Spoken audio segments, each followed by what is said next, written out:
Terima kasih Bapak penanggung jawab untuk kesempatannya. Selamat malam, Shalom. Baik kekasih-kekasih Tuhan, mari kita siap hati, kita masuk di dalam ibadah dan memulainya saatnya kita bersama-sama puji Tuhan dari Kidung Jemaat 326 326. Kita ulangi 2 kali bait 1. Pujian malam ku nyanyikan, syukur ya Tuhan padamu. Meskipun sinar surya hilang, Engkau tetap cahayaku. Tiada sayang ibu bapa yang menandingi sayangmu.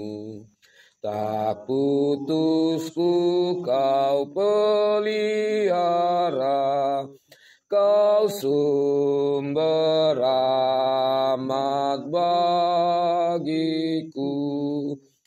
Kita akan masuk dalam doa syukur syafaat. Saya mohon kesediaan Ibu Diaken Orpa untuk membawa kita dalam doa.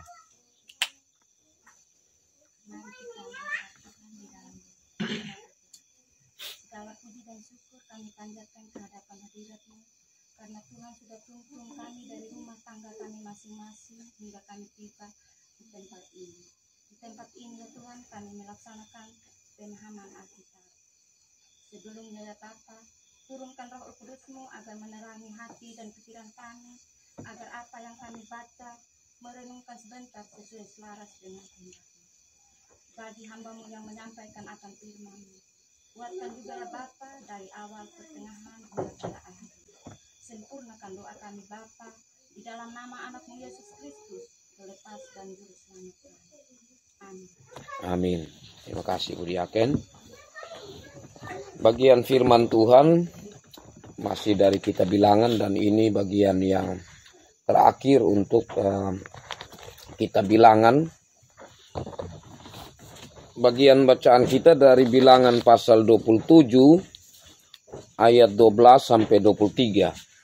Bilangan pasal 27 ayat 12 sampai ayat 23. Saya bacakan bagi kita. Judul perikop, Yosua mengganti Musa. Tuhan berfirman kepada Musa, naiklah ke gunung Abarim ini, dan pandanglah negeri yang kuberikan kepada orang Israel. Sesudah engkau memandangnya, maka engkau pun akan dikumpulkan kepada kaum leluhurmu, sama seperti Harun abangmu dahulu.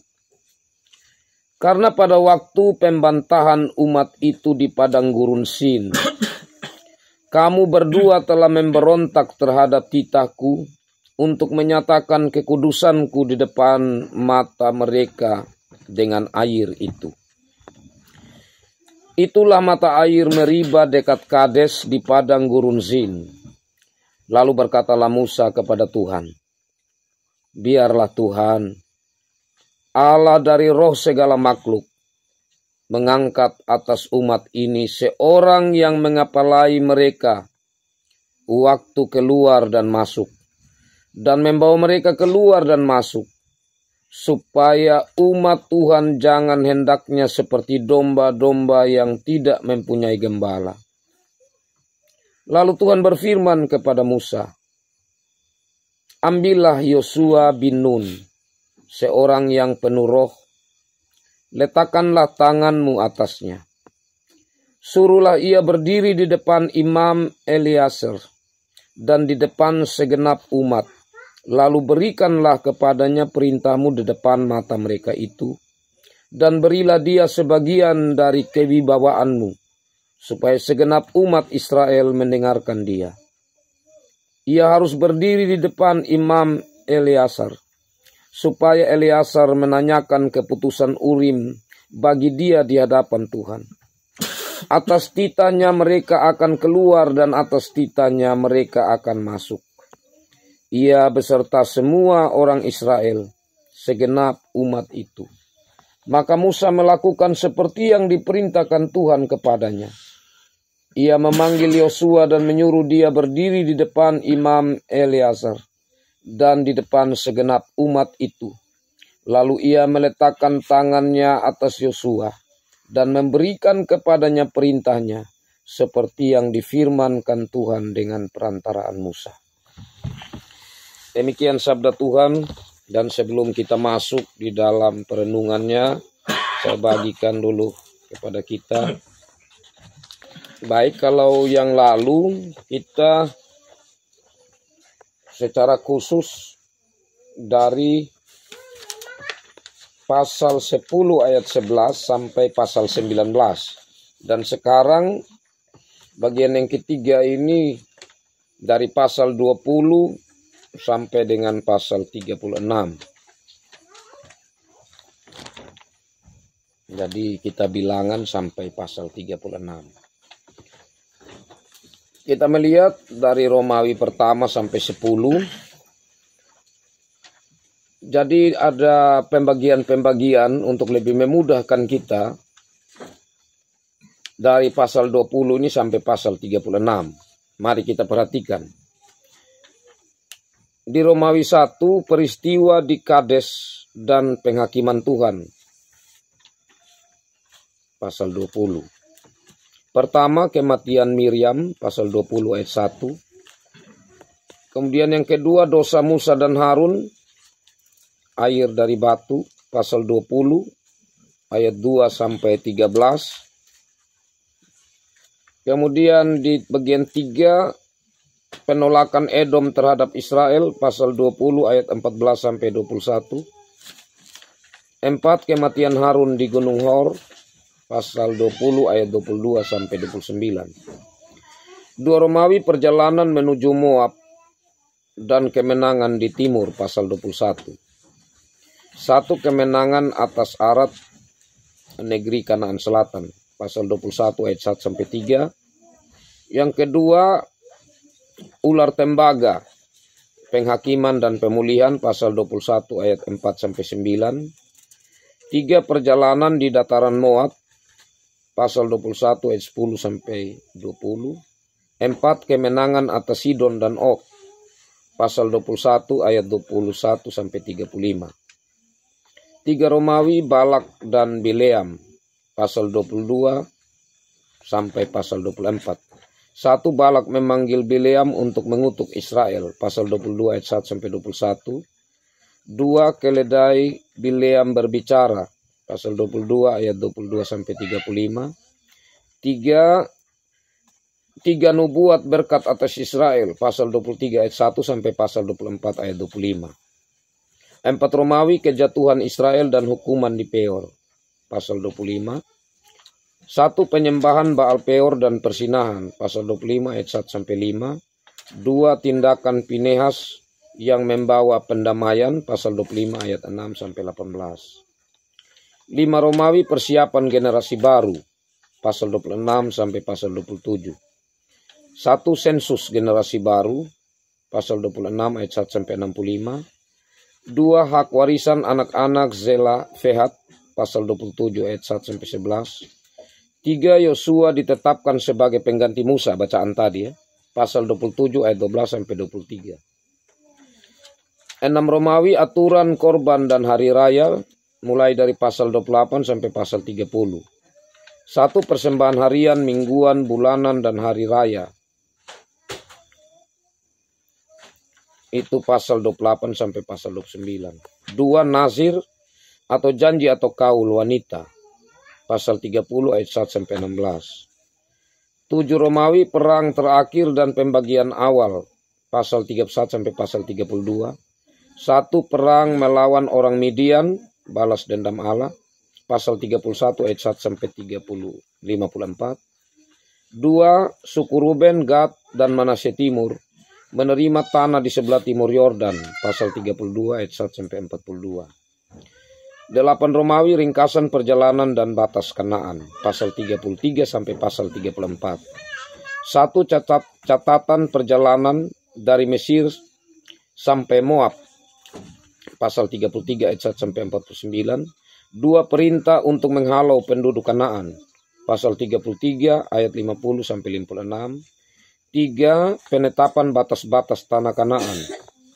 Itu ada di pasal 34 ayat 1 sampai 15. 4 penunjukan para pemimpin untuk membagi tanah, pasal 34 ayat 16 sampai 29. 9 Romawi kota-kota Lewi dan kota perlindungan, pasal 35. 1 kota orang Lewi, ada 48 kota, itu ada di pasal 35 ayat 1 sampai 8. 2 kota perlindungan bagi pembunuh tak sengaja, itu pasal 35 ayat 9 sampai 34. 10 Romawi hukum warisan dipertegas, pasal 36 atau pasal terakhir. Di situ dikisahkan pernikahan anak-anak Zelafehat dalam sukunya sendiri agar warisan tidak berpindah suku, yaitu pasal 36 ayat 1 sampai 13. Nah, kita masuk pada bagian bacaan kita yang menjadi bahan perenungan, Bilangan 27 ayat 12 sampai 23, mencatat perintah Tuhan kepada Musa mengenai pengangkatan Yosua sebagai pengganti Musa. Latar belakang konteks. Pasal 27 berada dalam bagian persiapan terakhir umat Israel sebelum memasuki tanah Kanaan. Dalam ayat sebelumnya, yaitu pasal 27 ayat 1 sampai 11, Tuhan menetapkan hukum warisan bagi anak-anak Zelafehat. Lalu Tuhan berbicara kepada Musa mengenai kematiannya yang sudah dekat dan penunjukan pengganti yang akan memimpin umat Israel. Struktur dan penjelasan teks.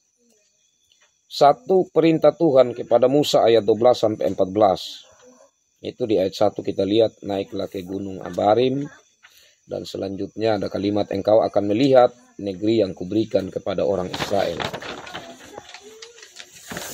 Dari bagian itu kita melihat beberapa pokok. Gunung Abarim kemungkinan bagian dari pegunungan Nebo, adalah tempat Musa akan melihat tanah perjanjian tapi tidak memasukinya. Ya, saya berikan gambaran sedikit, Bapak. Saya pernah sampai di ini Gunung Nebo. Jadi dari Gunung Nebo itu seluruh tanah Mesir, Kanaan itu dilihat dengan jelas. Gunungnya tinggi, jadi dia jalan itu putar keliling itu gunung untuk sampai di atas. Jadi ngeri juga kalau kita lihat dari atas.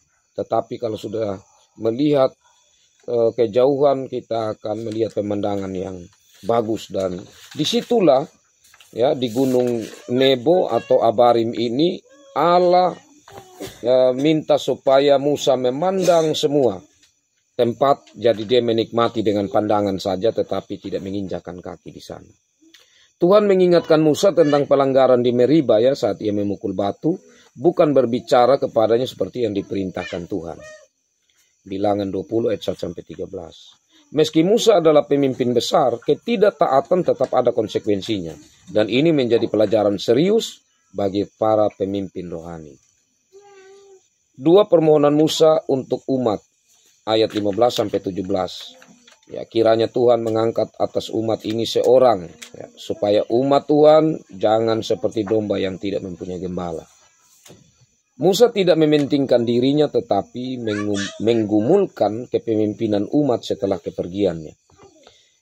Ia mengenal pentingnya seorang pemimpin yang mengenal Tuhan, membimbing umat dan menjaga kesatuan. Ini mencerminkan hati seorang gembala sejati, bukan haus kuasa, tetapi peduli akan kelangsungan iman umat Tuhan. 3 penunjukan Yosua sebagai pengganti, ayat 18-21. Ambillah Yosua bin Nun, seorang yang penuh roh, dan letakkanlah tanganmu atasnya. Yosua dipilih Tuhan sendiri, bukan oleh Musa. Ia dikenal setia sejak muda. Dapat kita lihat itu di Bilangan pasal 13 sampai pasal 14. Penuh roh di sini berarti memiliki hikmat, iman, dan karakter kepemimpinan yang baik. Imam Eleazar akan mendampingi Yosua dan menggunakan Urim untuk meminta petunjuk Tuhan, tanda bahwa pemimpin dan imam bekerja sama. Kepemimpinan ini berdasarkan otoritas atau wibawa ilahi, bukan ambisi pribadi. Keempat, tindakan peneguhan Musa ayat 22-23. Musa melakukan seperti yang diperintahkan Tuhan, ia menumpangkan tangan atasnya atau atas Yosua. Musa taat meski hatinya mungkin sedih karena tidak bisa masuk tanah Kanaan. Ia meneguhkan Yosua di depan seluruh umat. Tindakan ini memberi keabsahan, ya, legitimasi dan dukungan kelayak ramai atau publik atau umat. Penumpangan tangan melambangkan pengalihan wewenang, doa, dan pengakuan ilahi. Ya, aplikasinya atau hal apa yang dapat kita petik untuk kehidupan masa kini. Pelajaran penting apa yang dapat kita ambil dari pasal 27 ayat 12-23 ini. Pertama, pemimpin adalah hamba, bukan pemilik jabatan. Musa menunjukkan kerendahan hati yang luar biasa dengan tidak memaksakan kehendaknya, tapi justru mendoakan pengganti terbaik. Kedua, kepemimpinan dalam rencana Allah harus berlanjut. Misi Allah lebih besar dari satu pribadi. Tuhan memakai pemimpin baru untuk melanjutkan pekerjaannya. Ketiga, pengurapan dan bimbingan Tuhan tetap penting. Pemimpin rohani bukan hanya soal strategi, tetapi penuh roh dan taat pada petunjuk Tuhan seperti Yosua. Yang keempat, perpindahan kepemimpinan harus dilakukan dengan terbuka dan bijak. Ada prinsip keterbukaan atau transparansi dan keteladanan dalam proses penyerahan tugas pelayanan. Penutup dan yang menjadi perenungan. Bilangan 27 ayat 12-23 bukan hanya catatan sejarah tentang kepemimpinan, tetapi juga gambaran betapa serius dan kudusnya pelayanan dalam umat Tuhan. Musa menunjukkan kesetiaan sampai akhir dan Yosua dipersiapkan untuk melanjutkan tongkat estafet. Ya, pertanyaan perenungan, apakah kita sebagai pelayan Tuhan, ya, penatua, diaken, juga siap menyiapkan generasi penerus dengan hati seperti Musa dan roh seperti Yosua? Ya, dari bagian firman Tuhan yang kita dapat melihat pembedahannya atau penjelasannya per ayat, kiranya membawa kita dalam pengenalan dan pembelajaran penting tentang kepemimpinan secara rohani. Kekasih-kekasih Tuhan, kalau dari bagian firman Tuhan ini sudah sangat jelas. Dari apa yang kita baca. Dari lembaran kertas yang saya bagikan. Dan perenungan kita tentang masa kini. Pertanyaan pentingnya, apakah kita menyadari bahwa keberadaan kita sebagai majelis jemaat itu adalah petunjuk Tuhan atau ditunjuk oleh Tuhan. Yang kedua, apakah makna pengukuhan kita sebagai majelis jemaat itu menjadi sesuatu yang istimewa yang selalu kita renungkan dalam kehidupan kita. Yang ketiga, apakah kita selalu mengandalkan roh Tuhan di dalam kita menjalani pelayanan kita, ataukah dengan kekuatan dan kemampuan kita sendiri? Dan yang terakhir, apakah kita sedang mempersiapkan anak-anak Tuhan secara serius, kader-kader yang akan menggantikan kita ke depan, yang akan melanjutkan tongkat estafet? Salah satunya, seserius apakah kita mendorong pemuda-pemudi untuk ada terlibat dalam persekutuan. Karena mereka lah yang merupakan kader ke depan.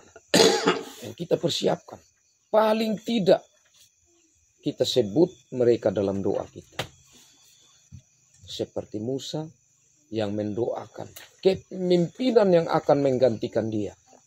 Meskipun Tuhan sudah siapkan dan Tuhan sudah tentukan siapa mereka. Tetapi tugas tanggung jawab kita saat ini untuk memperlengkapi mereka. Untuk terus mendoakan orang-orang muda.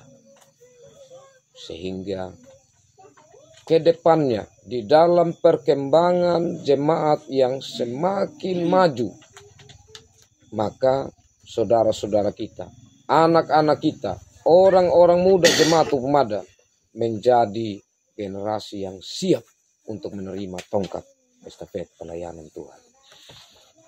Baik dari bagian firman Tuhan ini, bahkan untuk keseluruhan dari pasal 20 sampai pasal 36, saya berikan kesempatan kepada kita semua, kekasih-kekasih Tuhan, untuk kita berbagi berkat bersama. Atau mungkin ada pertanyaan, saya berikan kesempatan. Dan saya mulai dari Bapak Penatua Bekahui.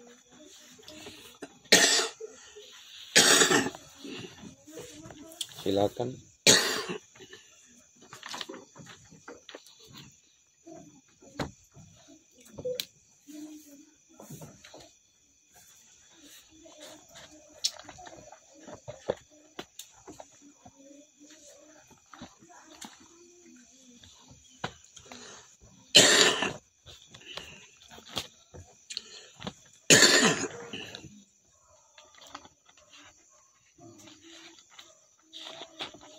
Ada Bang? Belum ada. Belum. Bapak Penatua Jaga, Bapak Penatua Simpson. Iya, silakan.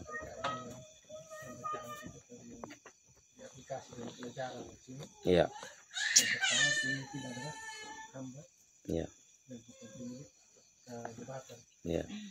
Mungkin di luar dari terkait dengan hamba di sini. Iya. Artinya pemimpin adalah hamba. Kebiasaan di dalam kehidupan atau mungkin sering kita dengar. Iya. Kalau kita ngomong terkait dengan gereja. Di sini juga contohnya ini dari pemerintah atau pemerintah dengan gereja bekerjasama. Iya. Tapi di sini sering saya dengar atau dengar juga. Maksud saya mana betul yang pas misalnya ini sehingga kita bisa pakai karena itu macam ini.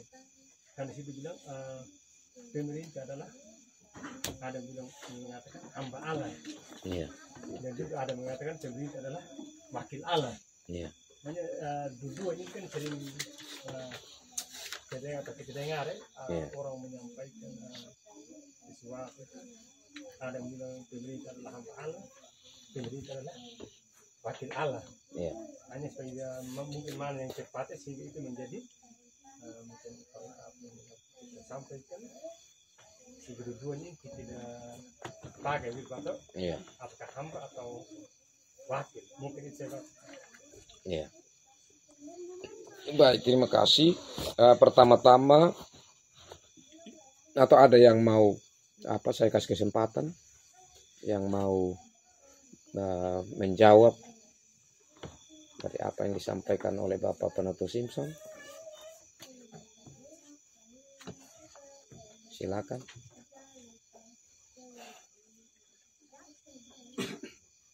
Mungkin dari saya sih. Oke, silakan. Terkait dengan apa yang disampaikan oleh Penatua sesuai wakil atau hamba, saya kira wakil Allah tidak ada. Ya, saya kira pemerintah itu tidak dikatakan wakil Allah. Pemerintah itu hanya sebatas menyampaikan apa yang menjadi perintah Allah. Tetapi tidak ada yang Allah tidak ada yang mewakili Allah. Begitu juga sebagai hamba. Hanya yang Tuhan itu mana yang dia utus menjadi hamba sebatas itu. Tetapi pemerintah itu hanya sebatas dia menyampaikan apa yang menjadi perintah atau titah Allah. Dia hanya penyambung begitu. Istilahnya penyambung lidah. Mungkin sebatas itu kembali. Ya, terima kasih. Ada lagi?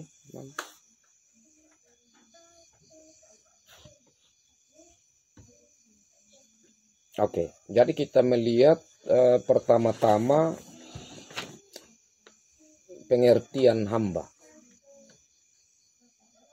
Kalau ada hamba, pasti ada Tuhan. Kalau konteksnya, khusus pemerintah dulu, pemerintah dikatakan itu hamba, berarti tuannya itu Tuhan. Nah, hamba melakukan apa yang diperintah oleh tuannya. Yang kedua, hamba bertanggung jawab terhadap tuannya. Jadi tidak saja melakukan, tetapi juga mempertanggungjawabkan apa yang telah dilakukan kembali kepada tuannya. Dalam hal ini, hamba tidak dapat melakukan apa yang di luar dari perintah Tuhan. Itu hamba. Nah, jadi di sini pada dasarnya, idealnya, pemerintah bisa dikatakan sebagai hamba Allah. Idealnya. Karena pemerintah di dalam dirinya itu diberikan kuasa oleh Allah. Baik itu kuasa militer, baik itu kuasa ekonomi, dan lain sebagainya. Ada beberapa kuasa yang diberikan kepada pemerintah. Termasuk kuasa hukum.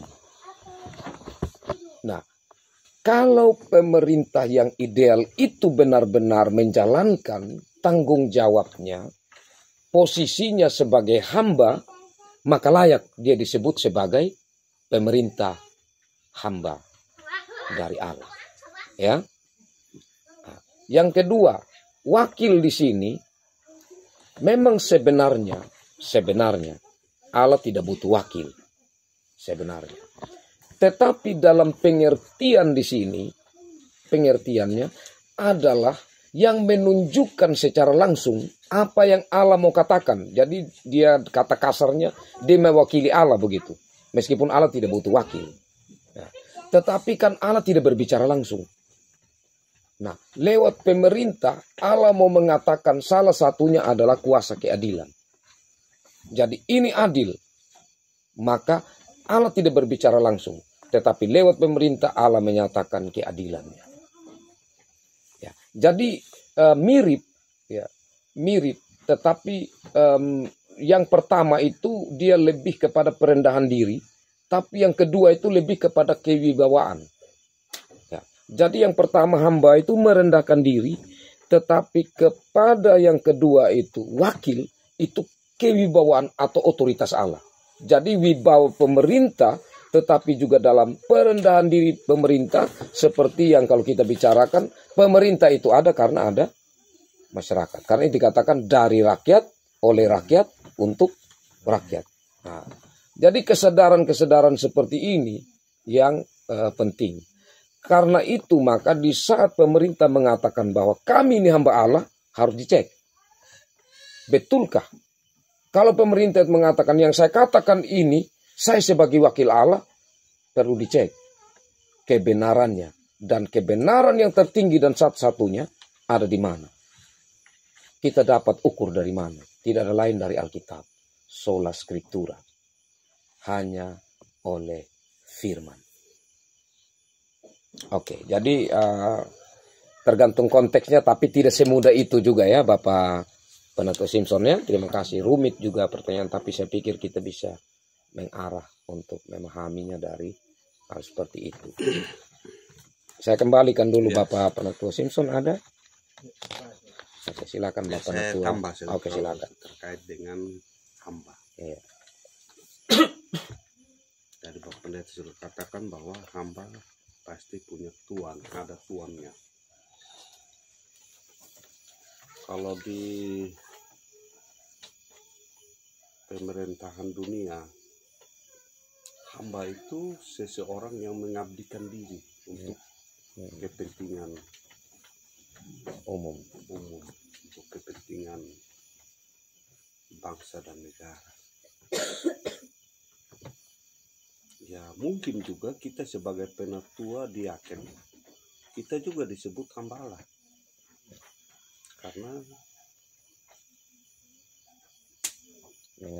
mengabdi untuk sebuah pelayanan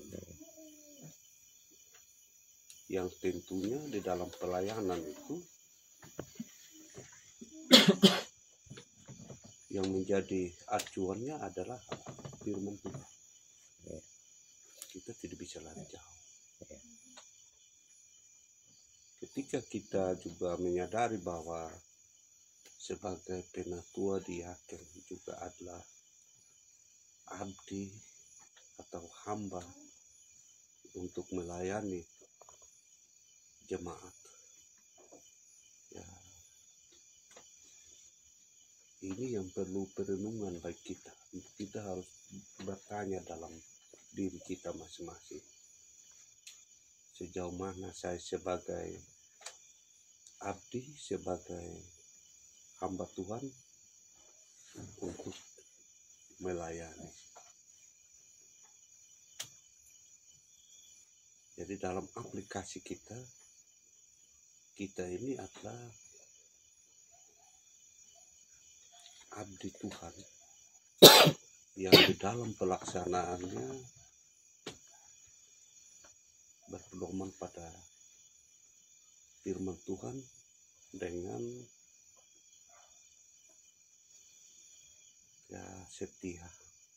kesetiaan kita, ketaatan kita. Seorang hamba dikatakan hamba, dia pasti punya satu kesetiaannya. Apa yang diperintahkan dia harus jalankan. Jadi kita sebagai penatua diaken, tolak ukurnya sejauh mana kita setia melayani. Kita bertanggung jawab dengan tugas yang diberikan Tuhan.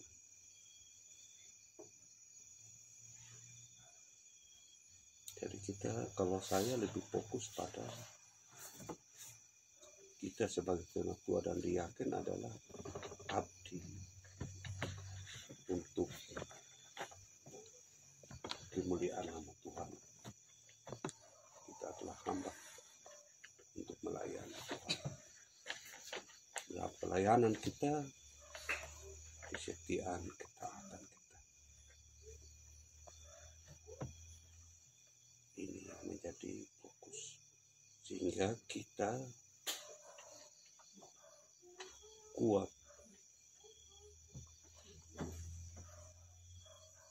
Saat ini kita lakukan PA untuk kita saling sharing. Di sisi lain kita saling berdiskusi tentang pelayanan kita ke depannya.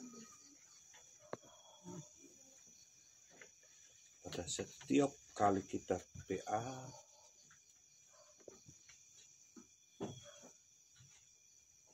ya kesetiaan kita masih sangat rendah. Bagaimana kita mempersiapkan generasi ke depan untuk jemaat ini?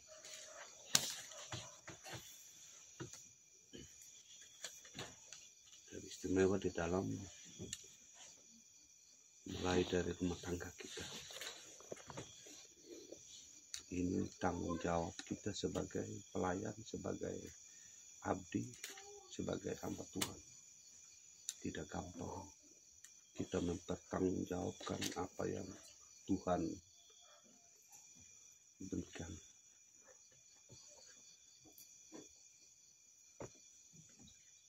Mungkin itu Pak Pendeta. Baik, terima kasih Bapak Penatua Bekowi. Selanjutnya Bapak Penatua Endengara. Pemerintah. Bapak Baik, terima kasih atas waktu dan kesempatan. Mari artinya refleksi kita sebagai pelayan Tuhan, menyiapkan generasi penerus dengan hati seperti Musa dan roh seperti Yosua. Artinya ini dua kata ini yang kita harus betul-betul pahami, kita betul-betul mengerti. Dikatakan bahwa Musa pakai hati, sedangkan Yosua pakai roh. Kita sebagai hamba-hamba Tuhan, kalau tidak memiliki dua kata ini, tidak ada lah. Artinya untuk apa ini yang bilang penerusnya kita tidak akan ada. Karena jelas di pembacaan kita tadi jelas semua bahwa Musa akan diganti oleh Yosua. Sedangkan Yosua ini bukan pilihan Musa sebenarnya, pilihan Tuhan. Kenapa Tuhan bisa memilih Yosua? Yaitu karena ada rohnya. Sama juga dengan kita saat ini, kita dipilih sebagai penatua dan diaken. Tuhan melihat roh kita. Jadi kalau kita secara lurusnya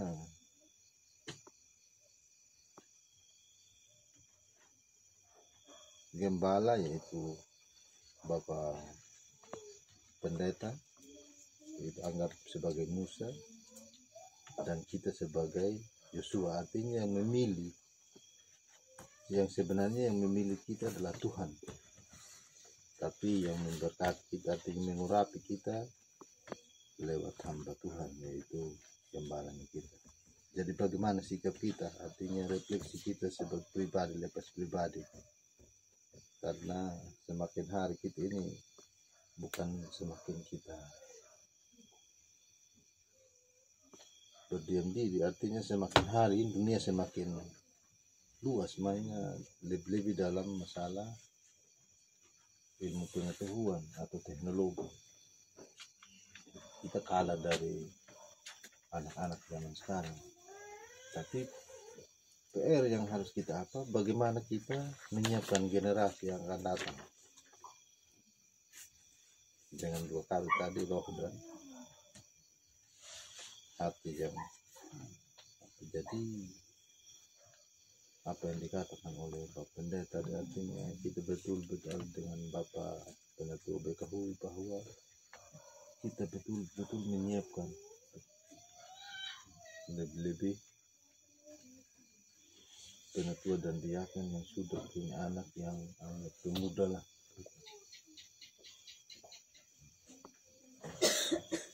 Dan kita benar-benar bagaimana kita menyiapkan anak-anak kita supaya kita jangan meninggalkan yang tidak baik ke depan. Artinya supaya orang jangan bilang percuma deh ini anaknya itu.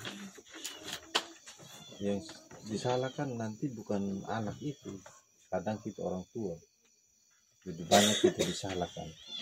Dengan orang tua memang yang tidak pernah didik, tidak pernah apa. Walaupun kita di rumah keras, artinya kita didik anak kita sebagaimana yang Tuhan ajarkan kepada mendidik. Kadang di luar loh kita dinilai tidak seperti itu. Jadi bagaimana cara kiat kita supaya anak-anak kita benar-benar kita persiapkan untuk masa depan mereka dan untuk kemuliaan nama Tuhan. Mungkin demikian itu sama saya kembali. Terima kasih Bapak Penatua Esa Bangun dari Adi Mahasiswa. dari Pak Hans. Baik, terima kasih kesempatan yang diberikan kepada saya. Berdasarkan disampaikan di sini lewat pasal 28-29 tentang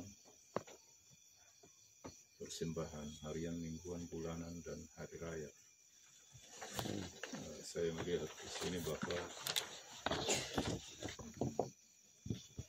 ternyata pada saat itu ada persembahan yang berbau di hadapan Tuhan, yaitu mempersembahkan lembu, kambing, jantan.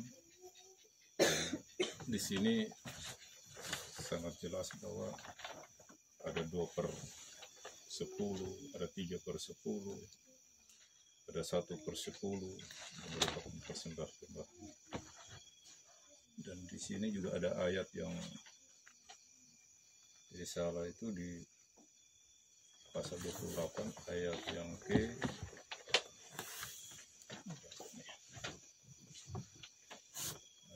ke-25 tidak salah. Dan pada hari yang ke-7 haruslah kamu mengadakan pertemuan yang kudus, maka tidak boleh kamu melakukan sesuatu pekerjaan yang berat. Dan ini sangat jelas sekali bahwa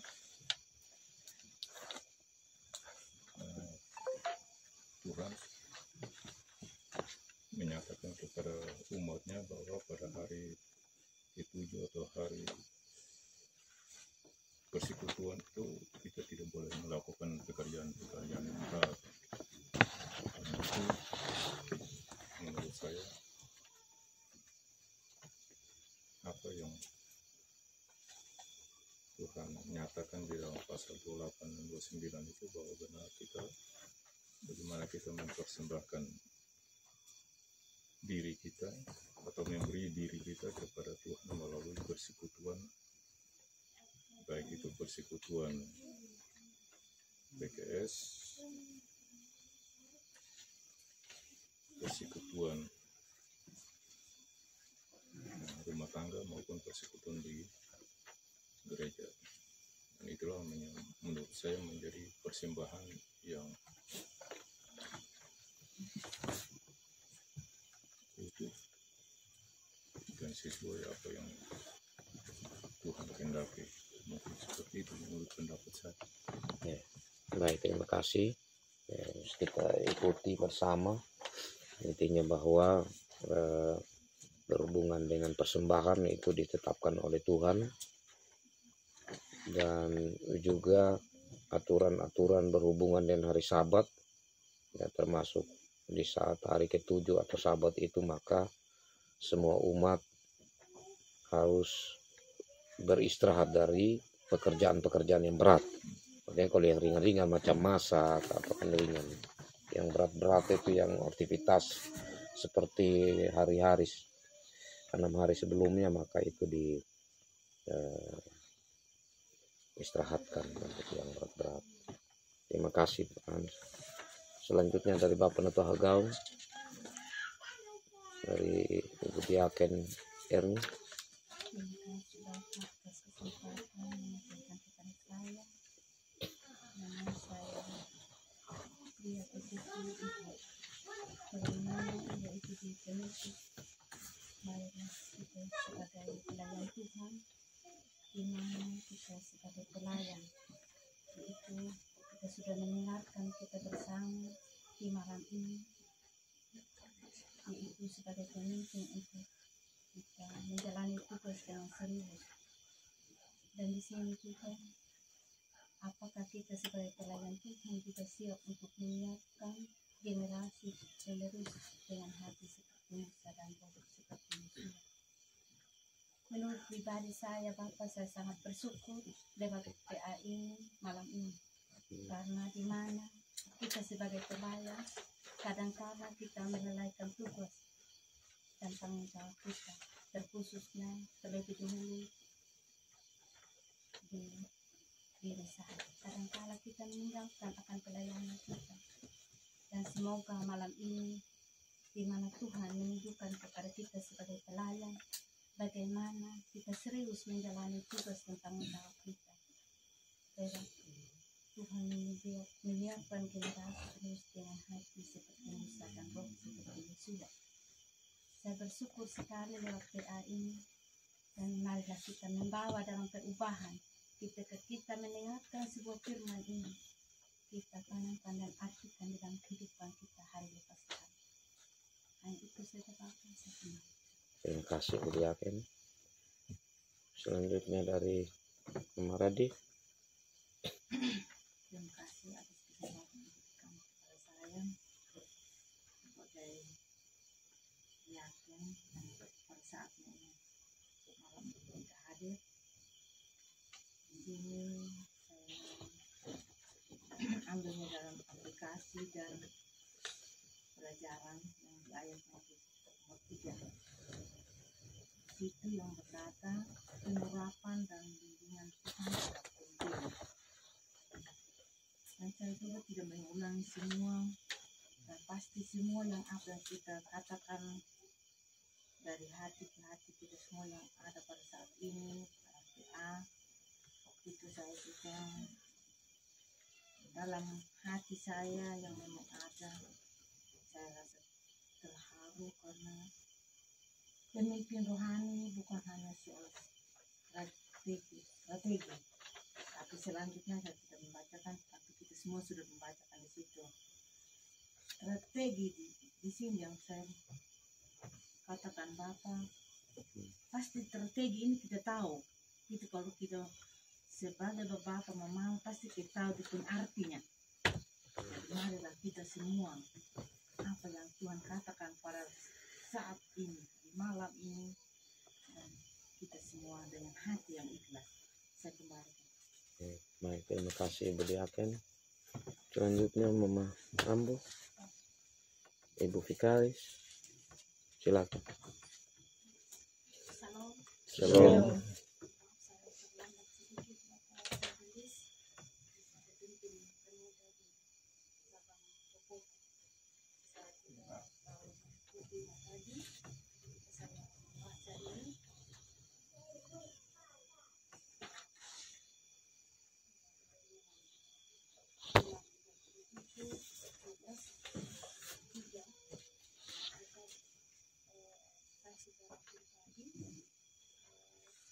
Luar biasa. Kenapa saya luar biasa?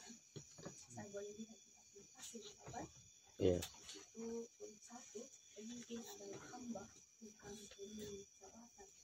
Tadi Bapak pernah menjawab sudah bertanya juga di dalam desa dengan sebagainya tidak dijelaskan juga.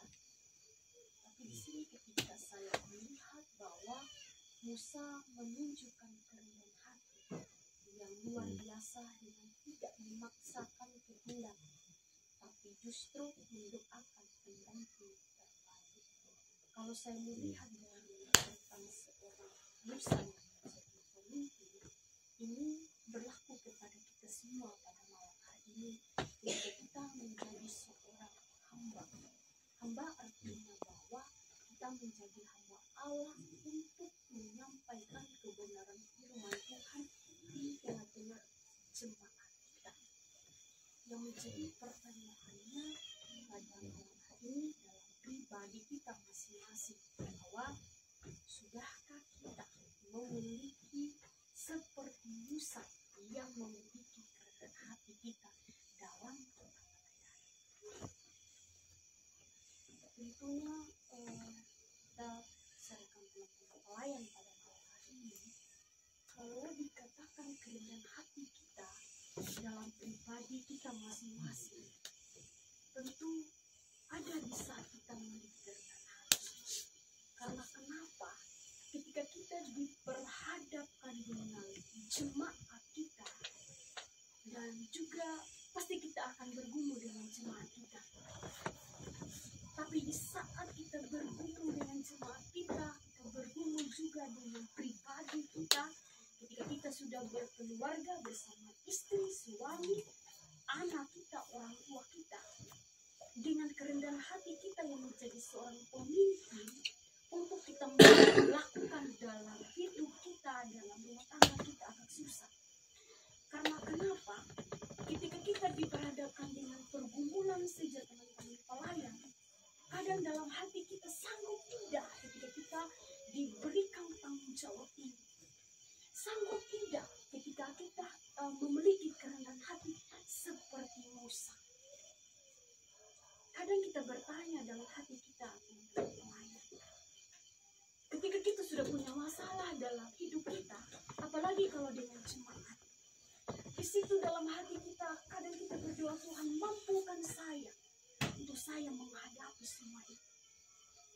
Dan ketika juga kita ada syukuran-syukuran yang mendadak dan lain dan sebagainya, di situ kita berdoa, Tuhan tolong saya, mampukan saya untuk melakukan ini. Tapi kita harus memiliki kerendahan hati. Karena kenapa teman-teman pelayan pada malam hari ini? Satu, dalam pribadi kita, dalam hidup rumah tangga kita, kalau kita ada dalam persoalan dalam rumah, di saat kita mau menyampaikan firman Tuhan, kita mau menyampaikan dengan penuh hati kita. Tapi ketika kita ada beban kita, ketika kita sudah menyampaikan firman itu kepada sesama kita, berjemaat kita, tapi untuk dalam kehidupan rumah tangga kita, teman-teman, itulah yang menjadi pergumulan dalam hati kita. Kita mau menjadi seorang Musa yang mau menjadi seorang pemimpin yang memiliki kerendahan hati yang takut akan Tuhan. Itulah yang menjadi pergumulan kita pada malam hari ini. Kadang juga kalau ketika kita diperhadapkan dengan banyak syukuran apa begitu, dan di situ kadang kita meminta tolong dulu ya.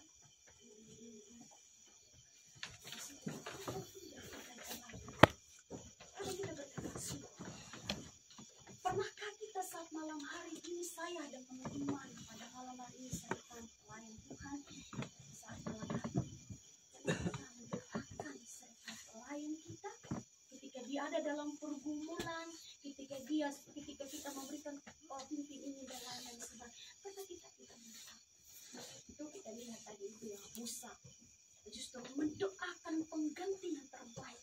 Berarti dia mendoakan Musa bahwa supaya Musa ini mampu melakukannya sebagai pemimpin. Sama seperti kita pada malam hari ini. Bahwa kita ada yang dipakai oleh Tuhan menjadi seorang pemimpin yang memiliki kerendahan hati. Dan juga di perintah Tuhan kepada Musa ayat 12 sampai 14 itu, meski Musa adalah pemimpin besar, dia tidak taat atau tepat pada konsekuensinya. Dan ini menjadi pelajaran serius bagi para pemimpin. Kalau saya lihat dari ini ada dalam hidup kita.